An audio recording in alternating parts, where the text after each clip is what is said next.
ചെന്നൈയിലാണ്. EVP film സിറ്റിയിലാണ് big ബോസിന്റെ shoot നടക്കുന്നത്. നമ്മൾ പോകുമ്പോൾ കുറച്ച് ലേറ്റ് ആയി, കുറെ ആള് ക്യൂലുണ്ടായിരുന്നു. നമ്മള് ബിഗ് ബോസിന്റെ അതെല്ലാം കഴിഞ്ഞിട്ട് ഇപ്പൊ ഇവിടെ വീട്ടിലെത്തിയിട്ടുണ്ട്.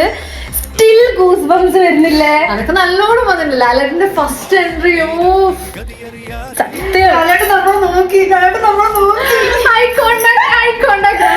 നമുക്ക് എന്താ വെച്ചാല് ഫസ്റ്റ് നമുക്ക് ഫ്രണ്ട് റോയില് തന്നെയാണ് സീറ്റ് കിട്ടിയത്.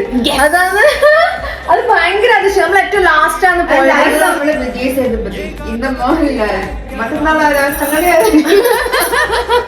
എങ്ങനെയുണ്ടായിരുന്നു ക്യാപ്റ്റൻസി ടാസ്ക്? മനസ്സിലായിട്ടില്ല ഇവരുടെ മൈൻഡിൽ എന്താ പ്രശ്നം. അല്ല കിട്ടുന്നില്ലേ? ഒരു പിടിക്ക് രണ്ട് പക്ഷി എന്ന് പറഞ്ഞല്ലോ. ലാലേട്ടനെ കാണാൻ പോയി ഞങ്ങൾക്ക് വിജയ് സേതുപതി സാറിനെ കാണാനും സംസാരിക്കാനും പറ്റി. ഞങ്ങൾ ഡബിൾ ഹാപ്പിയാണ്.